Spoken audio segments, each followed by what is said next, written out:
Good morning दोस्तों, कैसे हैं आप सभी लोग। मैं उम्मीद करता हूं कि आप सभी लोग अच्छे होंगे। आप सभी लोगों का आपके अपने यूट्यूब चैनल पे आप सभी लोगों का स्वागत है।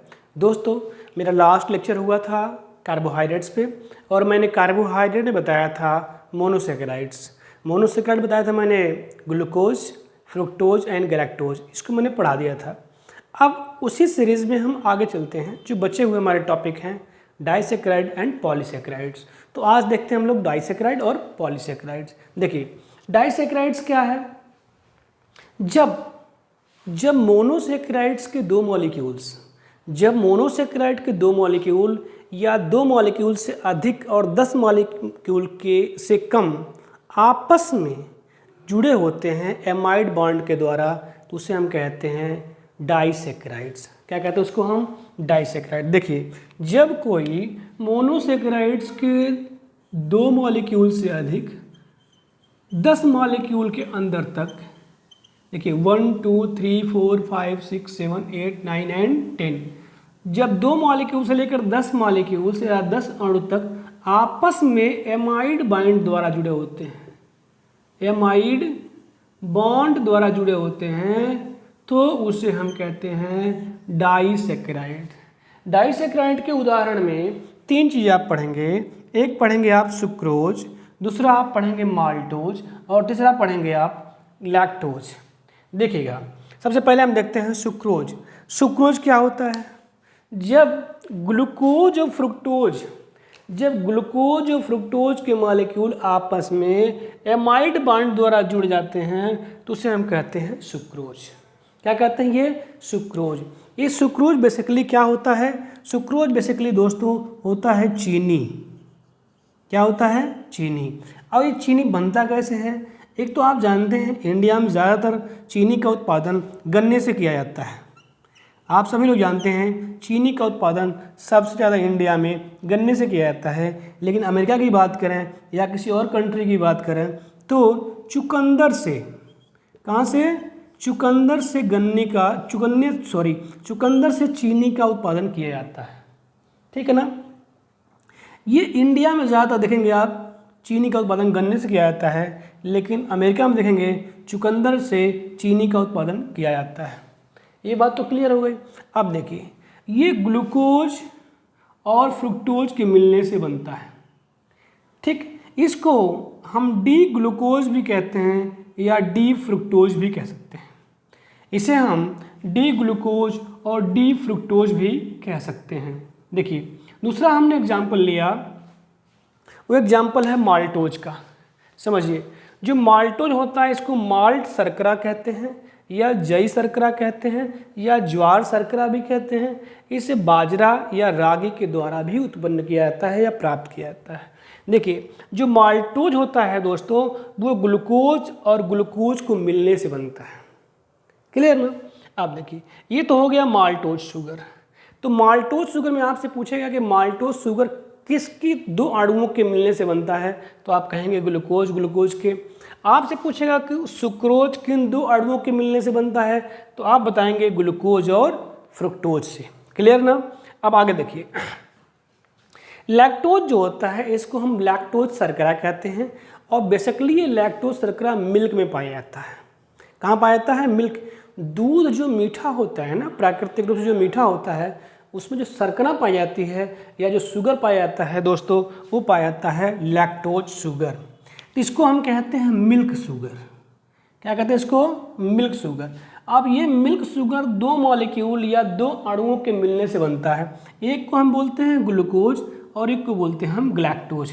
आपने लास्ट टॉपिक में हमने पढ़ा था, जब मैं आपको बताया था मोनोसेक्राइड के बारे में, तो आप वहाँ पर आया था ग्लैक्टोज। और ये ग्लैक्टोज बेसिकली काम क्या करता है? ये न्यूरॉन्स शुगर में पाया जाता है और ये ग्लूकोज हमारी बॉडी की एनर्जी है। तो यहाँ पर जो ग्लैक्टोज है उसमें यहाँ पर जो लैक्टोज है उसमें ग्लैक्टोज और ग्लूकोज दोनों हैं। और मैंने ये कहा कि ये मिल्क शुगर में पाया जाता है। तो आप याद करिए कि आपके जो पेरेंट्स हैं या पुराने ज़माने के लोग अक्सर ये कहते हैं कि दूध पीने से दिमाग और शरीर दोनों का विकास होता है। बिल्कुल वो सही कहते हैं। इसलिए सही कहते हैं दोस्तों क्योंकि दूध पीने से आपको ग्लूकोज भी मिल रहा है और ग्लैक्टोज भी मिल रहा है। दूध जो आपका ग्लूकोज दे रहा है या दूध में ग्लूकोज जो पाया जा रहा है वो आपकी बॉडी को बिल्डअप करता है, एनर्जी प्रोवाइड करता है। वहीं जो ग्लैक्टोज है, ग्लैक्टोज में न्यूरॉन शुगर मिलता है, ग्लैक्टोज न्यूरॉन शुगर मिलता है और ये न्यूरॉन शुगर आपके ब्रेन को डेवलप करता है। इसीलिए दूध पीने से शरीर और मानसिक विकास दोनों होता है। राइट, ये बात समझ गए ना। चलिए, तो आपने क्या देखा? आपने देखा डाइसैकेराइड्स 2 अणुओं से लेकर के 10 अणु आपस में, जब मोनोसैकेराइड के 2 अणु से लेकर के 10 अणु तक आपस में जुड़े होते हैं एमाइड बॉन्ड द्वारा, उसे हम कहते हैं डाइसैकेराइड्स। ये डाइसैकेराइड 3 प्रकार के होते हैं, या इसके उदाहरण 3 हैं, सुक्रोज, माल्टोज और लैक्टोज। हैं तो बहुत सारे, लेकिन आपके एग्जाम के पॉइंट ऑफ व्यू से 3 ही पढ़ने। समझ गए आप? अब हम लोग देखते हैं पॉलीसैकेराइड्स। देखिए पॉलीसैकेराइड्स क्या होता है? जब मोनोसैकेराइड के 10 मॉलिक्यूल से अधिक 100 molecules, 200 molecules and many more, और भी अधिक अणु आपस में एमाइड बॉन्ड के द्वारा जुड़े होते हैं तो उन्हें हम क्या कहते हैं? उन्हें हम कहते हैं पॉलीसैकेराइड। जैसे मान लीजिए कि एक चैन ऐसे बन गई, बहुत लंबी चैन बन गई, बहुत बड़ी चैन बन गई। कितना? कम से कम 10 अणु से लेकर के कितना होना चाहिए? 100 होना चाहिए, या 200 या इससे भी अधिक आपस में क्या हो? एमाइड बॉन्ड के द्वारा क्या होते हैं?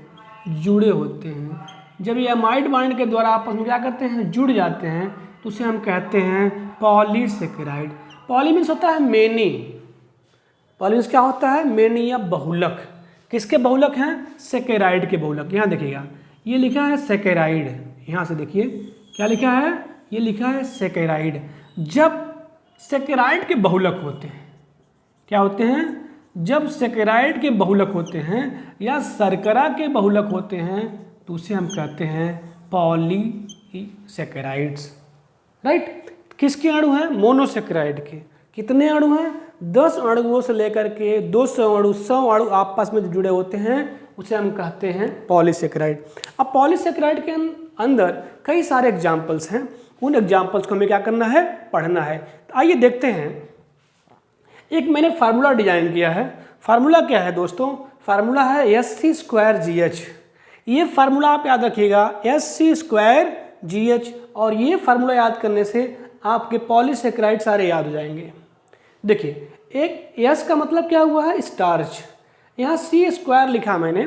C² का मतलब होता है, C 2 बार है यहाँ पर। एक C का मतलब क्या है? सेलुलोज। एक C का क्या मतलब हो गया? सेलुलोज।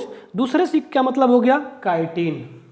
तो C से क्या हो गया? सेलुलोज, और C से क्या हो गया? काइटिन। G से क्या हो गया फिर? ग्लाइकोजन, और H से क्या हुआ? हेपेरिन। ज़्यादातर बच्चे हेपेरिन को प्रोटीन मानते हैं, लेकिन सच यह है कि हेपेरिन क्या है? पॉलीसैकेराइड है, यानी कार्बोहाइड्रेट है। चलिए अब देखिए, कुछ पॉलीसैकेराइड्स के कुछ आपको हम कैरेक्टर बता रहे हैं, कुछ सिम्टम बता रहे हैं, लक्षण बता रहे हैं। देखिए, जितने पॉलीसैकेराइड होते हैं वो जल में घुलनशील हो सकते हैं या नहीं भी घुलनशील हो सकते हैं, यानी पॉलीसैकेराइड जल में घुलनशील है, सॉल्युबल है, या नहीं भी हो सकते हैं। और क्या, जो पॉलीसैकेराइड होते हैं वो स्ट्रक्चरल फॉर्म करते हैं, वो संरचना उनकी दिखती है कि हाँ ये पॉलीसैकेराइड है। अभी मैं एग्जांपल दिखाऊंगा पॉलीसैकेराइड कहाँ पर है, आप अपनी आंखों से देख सकते हैं कि पॉलीसैकेराइड कहाँ पर है। तो कैसा होता है? ये इनका प्रकृति होता है, ये दिखते हैं, इनकी संरचना होती है पॉलीसैकेराइड की।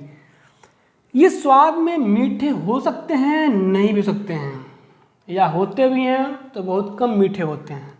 देखिए, ये मीठे हो सकते हैं या बिल्कुल भी मीठे नहीं हो सकते हैं। ठीक, अब देखिए एग्जाम्पल क्या क्या है, पहले लेते हैं हम लोग एग्जाम्पल में स्टार्च। आइए देखिए, जो स्टार्च होता है वो बेसिकली कहाँ पाया जाता है? वो आलू में पाया जाता है, चावल में पाए जाते हैं, जौ में भी पाए जाते हैं, गेहूँ में भी पाए जाते हैं स्टार्च। आपको बता दें कि आपने पढ़ा होगा कि प्रकाश संश्लेषण क्रिया होती है। प्रकाश संश्लेषण क्रिया में जब प्रकाश संश्लेषण क्रिया होती है उसमें जो ग्लूकोज होता है वो ग्लूकोज के फॉर्म में नहीं आता, वो स्टोर यानी प्लांट की जो पत्तियां होती हैं वो स्टार्च के रूप में भोजन को संचय करती हैं। याद रखिएगा, जो पत्तियां होती हैं वो भोजन का संचय स्टार्च के रूप में करती है। क्लियर ना। अब स्टार्च देखिए आलू में, चावल में इत्यादि पाया जाता है। अब एक प्रश्न आपसे ये पूछा जाएगा कि हमारे शरीर में पाचन क्रिया के दौरान सबसे पहले पाचन क्रिया कहाँ से प्रारंभ होती है? तो पहला उत्तर आप लगाएंगे, इसका उत्तर होगा मुख गुहा से। इसे क्या कहते हैं? इसे हम कहते हैं मुख गुहा या बक्कल कैविटी कहते हैं, राइट। इंग्लिश में उसको बक्कल कैविटी कहते हैं। देखिए हमारे माउथ में 3 पेयर सलाइवरी ग्लैंड्स पाई जाती है। हमारे माउथ में 3 पेयर्स सलाइवरी ग्लैंड या ग्रंथियाँ पाई जाती हैं। उन ग्रंथियों से सलाइवा निकलता है। समझिएगा, हमारे मुंह में या हमारे माउथ से 3 पेयर्स सलाइवरी ग्लैंड्स पाई जाती है। क्या पाई जाती है? सलाइवा। वहाँ से क्या निकलता है? सलाइवा। सलाइवरी ग्लैंड से सलाइवा सीक्रेट होती है और इस सलाइवा में एक एंजाइम पाया जाता है जिसका नाम है टायलिन। क्या नाम बच्चे? टायलिन दोस्तों। और ये टायलिन करता क्या है? ये टायलिन स्टार्च का पाचन करता है। क्या करता है? स्टार्च का पाचन करता है। तो हमारे मुंह में सबसे पहले या हमारी पाचन क्रिया में सबसे पहले स्टार्च का ही पाचन होता है। और कहाँ पर होता है स्टार्च का पाचन? वो होता है बक्कल कैविटी में। कहाँ होता है? बक्कल कैविटी में, मुख गुहा में होता है। देखिए ये है सलाइवा। सलाइवा कहाँ से सीक्रेट हो रहा था? सलाइवरी ग्लैंड से। सलाइवरी ग्लैंड से निकलने के बाद स्टार्च का पाचन करता है। एक क्वेश्चन पूछता है कभी कभी आपके एग्जाम में कि रोटी मुख में देर तक चबाने पर मीठी क्यों लगती है? तो आप देखिएगा, ध्यान दीजिएगा कि जब आप रोटी देर तक चबाएंगे सलाइवा निकलेगा, स्टार्च का पाचन करेगा, स्टार्च टूटेगा, ग्लूकोज बनेगा। स्टार्च क्या है? पॉलीसेकेराइड है। पॉलीसेकेराइड किस में आएगा? डाइसेकेराइड में। डाइसेकेराइड टूटेगा किस में? मोनोसेकेराइड में। डाइजेशन हो गया, ये तो हुआ डाइजेशन ना। डाइसेकेराइड किस में टूट गया? मोनोसेकेराइड में। मोनो, डाई एंड पॉली, फिर poly, di and mono, 3 sequence हो गया इसका, राइट। आप रिवर्स कर लीजिए या फॉरवर्ड कर लीजिए, जैसे आप कर पाइए। लेकिन जब भी डाइजेशन होगा तो कॉम्प्लेक्स मॉलिक्यूल सिंपलेस्ट मॉलिक्यूल में टूट जाएगा, उसे ही हम कहते हैं डाइजेशन। तो स्टार्च क्या है? डाइसेकेराइड से टूट गया किस में? सॉरी, स्टार्च क्या है? पॉलीसेकेराइड, टूटा किस में? डाइसेकेराइड में। डाई किस में आ गया? मोनोसेकेराइड, तो ग्लूकोज बन गया। ग्लूकोज मीठा होता है और आपको बताया कि जो पॉलीसेकेराइड वो मीठा कम होता है या मीठा नहीं होता है, ठीक है ना। अब देखिए, अब हम लोग नेक्स्ट पढ़ते हैं सेलुलोज। क्या पढ़ते हैं? सेलुलोज। देखिए एक बहुत ही पॉपुलर क्वेश्चन है जो आपके एग्जाम में बार बार पूछता है। क्या है? पादप कोशिका की कोशिका भित्ति किसकी बनी होती है? देखिए जो प्लांट सेल्स है, मान लीजिए कोई प्लांट सेल है, ये उसकी क्या है? उसकी सेल वॉल है। प्लांट सेल की जो सेल वॉल होती है वो किसकी बनी होती है दोस्तों? वो बनी होती है सेलुलोज को। ये बिल्कुल भी मत भूलिएगा, कई बार एग्जाम में आ चुका है कि प्लांट सेल वॉल, प्लांट की सेल वॉल किसकी बनी होती है? वो बनी होती है सेलुलोज की। अब आप ये समझिए, मान लीजिए कोई ये प्लांट्स हैं, ये उसके रूट्स हो गए, ये क्या हो गए दोस्तों? ये सॉइल हो गई। तो ये जो आप देख रहे हैं स्टेम, ये क्या देख रहे हैं आप? इसका जो तना देख रहे हैं, ये तना की जो आउटर कवरिंग है वो किसकी बनी होती है? वो बनी होती है सेलुलोज की। समझ सकते हैं ना। मैंने यहाँ ऐसे ले लीजिए, ये स्टेम की आउटर कवरिंग हो गई। ये आउटर कवरिंग काटेंगे तो क्या मिलेगा आपको? सेल मिलेगा। और सेल की जो सेल वॉल होती है वो किससे बनी होती है? सेलुलोज से बनी होती है। तो देखिए अब मिलेगा कहाँ पर? ये दिख रहा है, इसलिए क्या हो गया? संरचनात्मक कार्बोहाइड्रेट हो गया, क्योंकि ये बाहरी रूप से क्या है? दिख रहा है। फिर इससे क्या बनता है? एक कपड़े में सेलुलोज पाए जाते हैं। कागज़ में, पेपर्स में, जो कपड़े के कागज़ के नोट होते हैं उसमें सभी में क्या पाया जाएगा? सेलुलोज पाया जाएगा। क्लियर ना कॉन्सेप्ट?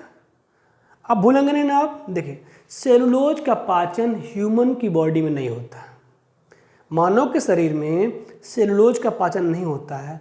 ऐसे एनिमल्स की बॉडी में पाचन होता है जिनके स्टमक में 2 चैम्बर्स होता है, उनके शरीर में सेलुलोज का पाचन होता है। ऐसे एनिमल्स को हम रूमिनेंट्स एनिमल्स कहते हैं। जो एनिमल जुगाली करते हैं, क्या करते हैं, जुगाली, जो खाना खाने के बाद अपने मुंह को चलाते रहते हैं, उसको जुगाली करना बोलते हैं। और ये ऐसे एनिमल होते हैं जो शाकाहारी होते हैं। जैसे आप ले लीजिए खरगोश ले लीजिए, बकरी ले लीजिए, गाय ले लीजिए, भैंस ले लीजिए, ये सभी रूमिनेंट्स एनिमल्स होते हैं। इनके पास 2 अमाशय होता है। एक अमाशय में खाना को रखते हैं, फिर खाना खाने के बाद जब बैठते हैं तो उसे क्या करते हैं, मुँह चलाते रहते हैं, और मुँह चलाने के बाद ये खाना पचता रहता है। इसे ही कहते हैं रूमिनेंट्स एनिमल्स। ऐसे एनिमल्स में सेलुलोज क्या होता है, पाचन होता है। 2 आपने देख लिया। आपने एक देखा स्टार्च, दूसरा आपने देखा क्या, सेलुलोज, और तीसरा हम बात करते हैं काइटिन की। काइटिन भी आपके एग्जाम में इंपॉर्टेंट है। देखिए, आप नाम सुने होंगे कवक का। क्या नाम सुना आपने, कवक। जो कवक होते हैं या जो फंगस होते हैं, जिसको हम क्या कहते हैं, फंजाई, क्या कहते हैं, फंगाई या फंजी बोलते हैं। यहाँ देखिए ऐसे FUNGI, जो फंगी होते हैं, इनकी जो सेल होती है, इनकी सेल की जो बाहरी वाल होती है यानी सेल वाल होती है, वो सेल वाल बनी होती है दोस्तों काइटिन की। बिल्कुल मत भूलिएगा, प्लांट की सेल वाल बनी है सेलुलोज से, लेकिन फंजाई की सेल वाल किससे बनी है, काइटिन से। यही आपके एग्जाम में पूछेगा। काइटिन क्या है, काइटिन एक पॉलीसेकेराइड है और किसमें पाया जाता है, ज़्यादातर कवक की सेल वाल किससे बनी होती है, काइटिन से। दोस्तों बिल्कुल मत भूलिएगा, एक बार आप घटना चक्र उठाइएगा और आप पाएंगे वहाँ पर ये सारा क्वेश्चन पूछा गया है। तो ये कॉन्सेप्ट भी है और आपका फैक्ट भी है। आपको यकीन ना हो, मेरी बातों पे यकीन ना हो, तो आप घटना चक्र उठाकर देख लीजिए, या पुराने क्वेश्चन यूपी PCS के, या बिहार PCS के, या राजस्थान PCS के, या MP PCS के, आप बैक ईयर के पिछले साल के प्रश्न को उठाकर हल करें तो आप पाएंगे कि सर जो पढ़ा रहे हैं वो गलत है या सही है। अब देखते हैं हम लोग ग्लाइकोजन। देखेंगे आप, ग्लाइकोजन जो होता है, देखिए जो खाना खाते हैं, खाना खाने के बाद जो खाना पच जाता है, पचने के बाद जो हमारे शरीर में ऊर्जा या एनर्जी स्टोर होता है वो होता है ग्लाइकोजन के रूप में। अभी मान लीजिए आपने खाना खाया, खाना खाने के बाद जो बॉडी में एनर्जी स्टोर हो गई वो किस फॉर्म में हो गई, ग्लाइकोजन के फॉर्म में हो गई। अब जब हमको एनर्जी की नीड होगी, जब हमें एनर्जी की आवश्यकता पड़ेगी, तो ये एनर्जी हमको मिलेगा ग्लूकोज के रूप में। कैसे मिलेगा, ग्लूकोज के रूप में मिलेगा, ये समझिए, ग्लूकोज। तो ग्लाइकोजन ग्लूकोज में कन्वर्ट होगा। क्या होगा, ये ग्लाइकोजन ग्लूकोज में कन्वर्ट हो जाता है जब हमको एनर्जी की नीड होती है। और जब हमको एनर्जी की नीड नहीं होती तो ये ग्लाइकोजन पुनः कहाँ कन्वर्ट रहेगा, ग्लाइकोजन में। ग्लूकोज कन्वर्ट होगा ग्लाइकोजन में और ग्लाइकोजन कन्वर्ट होगा ग्लूकोज में। तो ये भी कार्बोहाइड्रेट्स है, ये भी कार्बोहाइड्रेट है। ये मोनोसेकेराइड है और ये पॉलीसेकेराइड है। ये बात याद रखिएगा, ये मोनोसेकेराइड और क्या है, पॉलीसेकेराइड। अब देखिए, जब आपको मैं पढ़ाऊंगा एंडोक्राइन सिस्टम, एंडोक्राइन सिस्टम में एक ग्लैंड पढ़ाएंगे आपको, मिक्स ग्लैंड या मिश्रित ग्रंथि। वह मिश्रित ग्रंथि कौन सी है, पेंक्रियाज। पेंक्रियाज में ये ग्लाइकोजन सीक्रेट होता है। क्या करता है, ग्लाइकोजन सीक्रेट नहीं होता बेसिकली। पेंक्रियाज में आप देखेंगे कुछ कई पार्ट हैं, इंडोक्राइन है और एक्जोक्राइन, दोनों पाई जाती है। तो एक्जोक्राइन के पार्ट से आप देखेंगे इंसुलिन, अल्फा बीटा सेल, कई सारी सेल्स पाई जाती हैं, अल्फा बीटा डेल्टा। तो अल्फा सेल क्या करता है, ग्लाइकोजन को मेंटेन करता है। जो बीटा सेल होता है वो क्या निकालता है, इंसुलिन निकालता। और ये इंसुलिन करता क्या है, ये इंसुलिन हमारे ब्लड में ग्लूकोज के लेवल को मेंटेन करता है। हमारे ब्लड में कितना ग्लूकोज होना चाहिए ये भी मैटर करता है। तो जान लीजिए कि हमारे ब्लड में अगर 100 ml ब्लड है, देखिए अगर 100 ml क्या है, ब्लड है, तो 100 ml ब्लड में 80 से लेकर के 100 मिलीग्राम mg, 80 से लेकर के 100 मिलीग्राम ग्लूकोज होना चाहिए हमारी बॉडी के अंदर, ठीक है ना। अगर इससे ज़्यादा होता है या इससे ज़्यादा हो जाता है ग्लूकोज, तो हमारी बॉडी में जो इंसुलिन होता है वो इंसुलिन कहाँ निकल रहा है, अल्फा सेल से, और ये इंसुलिन ग्लूकोज के लेवल को डाउन करता है। अगर इसका लेवल आपके ब्लड में ज़्यादा बढ़ जाएगा तो आपको बीमारी हो जाएगी। इसे क्या कहते हैं, आपको बोलते हैं डायबिटीज़ बोलते हैं उसको, मधुमेह नामक बीमारी हो जाती है, ठीक है ना। अब आगे देखिए, अब एक और बचता है आपका हिपेरिन। इसे समझिए क्या होता है हिपेरिन। जो हिपेरिन होता है बेसिकली एक क्या होता है, कार्बोहाइड्रेट होता है। और इस कार्बोहाइड्रेट में कैसा कार्बोहाइड्रेट है, ये है पॉलीसेकेराइड। कैसा है दोस्तों, ये है पॉलीसेकेराइड। अब ये पॉलीसेकेराइड कार्बोहाइड्रेट जो है ये करता क्या है, आपके ब्लड में लास्ट वीडियो में मैंने बताया था, ऐसे क्वेश्चन पूछा था मैंने, आपके ब्लड को आपके बॉडी के अंदर जमने से रोकता है, यानी ये एंटीकोगुलेंट्स होता है। हेपेरिन इज एंटीकोगुलेंट, आपके बॉडी के अंदर ब्लड जमने से रोकता है। लेकिन अगर आपकी बॉडी इंजर्ड हो जाती है, डैमेज होती है, ब्लड बाहर आता है, तो आपका ब्लड 5 से 8 मिनट के अंदर ब्लड क्लॉटिंग फैक्टर्स कई सारे इन्वॉल्व होता है, विटामिन के इन्वॉल्व होगा, जिसके मदद से 5 से 8 मिनट के अंदर वो ब्लड क्या हो जाएंगे, जम जाते हैं। वो ब्लड जम जाते हैं ताकि बॉडी का और ये ब्लड बाहर ना निकलने पाए। ये बात समझ रहे हैं ना आप। तो हेपेरिन क्या करता है, heparin is anticoagulants, heparin is a anticoagulant in our body. आपकी बॉडी में हेपेरिन ब्लड को जमने से रोकता है।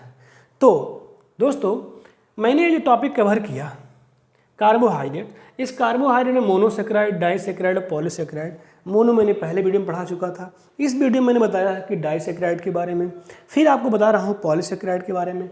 पॉलीसेकेराइड मैंने एक फार्मूला दिया Hc²GH, इसमें स्टार्च, सेलुलोज, काइटिन, ग्लाइकोजन और हिपेरिन, ये तीनों ये पांचों आपको पढ़ना है। पांचों मोस्ट इंपॉर्टेंट है। आपको यकीन ना हो मेरी बातों को तो आप क्वेश्चन उठा के देख लें कि क्वेश्चन पूछा गया है कि नहीं पूछा गया है। ये प्रारंभिक परीक्षा के लिए मैं देख रहा हूँ, राइट। और देखिए ग्लाइकोजन बताया मैंने आपको, हिपेरिन बताया। तो आज का टॉपिक आप इस नंबर पे व्हाट्सएप कर सकते हैं मुझे। देखिए 6352977199, इस नंबर पे आप मुझे व्हाट्सएप करें। कोई भी कमेंट हो, कोई भी प्रॉब्लम हो, आप मुझे डायरेक्ट मैसेज कर सकते हैं व्हाट्सएप पे। अगर आपको कोई और डाउट हो तो आप इस कमेंट बॉक्स में